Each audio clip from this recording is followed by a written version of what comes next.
So, mga bagay na kailangan mong gawin para lagi kang nasa isip lang ng isang lalaki. Yung tipong kahit saan siya magpunta, kahit ano yung kanyang gawin, okay, ikaw palagi yung kanyang iniisip. Kahit sa kanyang pagtulog o bago siya matulog, ikaw palagi ang kanyang iniisip pa rin. So, kung gusto mo kamamay na mangyari yan, pakinggan mo ang aking mga bagay na i-share ngayon.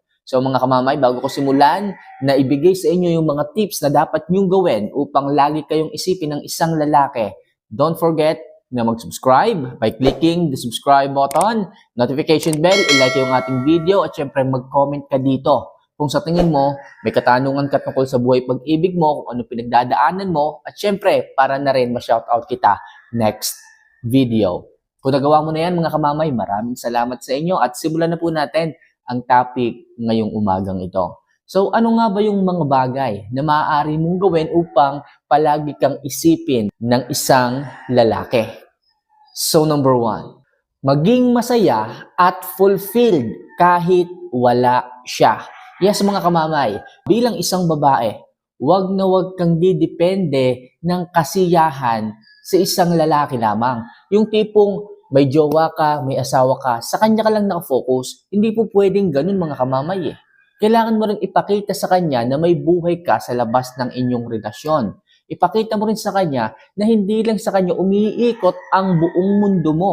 Yung tipong pag nag-aaway kayo, pag nagkakatampuhan kayo, wala kang ibang mapag-share ng nararamdaman. Even if sa mga magulang mo, sa mga kaibigan mo, walang ganun. Anong mangyayari kapag hindi ka naghanap ng kasiyahan sa iba? What I mean is yung may mga kaibigan kang nandyan, may mga mahal sa buhay kang nandyan para dumamay sa iyo. Ano nilang mangyayari sa iyo? Eh di kung gano'ng katagal kang tinitiis ng isang lalaki, eh di gano'ng katagal din ang pagiging malungkot mo, ang pagluha mo, ang pagmumukmuk mo. Huwag ganun mga kamamay. Maging fulfilled ka din kahit wala siya. Yung tipong kaya mo pa rin ngumiti, kahit may away kayo ng partner mo, kahit nakakatapuhan kayo ng partner mo. Ibig sabihin ko dito mga kamamay, hindi ka lang nakadepende sa partner mo. Huwag mo siyang gawing baseline para siya lang ang maging dahilan ng pagngiti mo. Mas makakatulong kung halimbawa nagkakaaway kayo, nagkakatapuhan kayo, kaya mo pa rin buhatin ang sarili mo, ngumiti kasama ang mga kaibigan mo. I-divert yung lungkot mo into happiness kasama ang ibang tao o mga mahal mo sa buhay. Kailangan mong gawin yon. Kamamay, bakit kailangan? Eh di ba pag may partner ka na, pag may jowa ka na, dapat sila lang yung binibigyan mo ng oras? Doon ka nagkakamali mga kamamay. Hindi lang siya ang priority mo sa buhay mo. Tandaan mo, may mga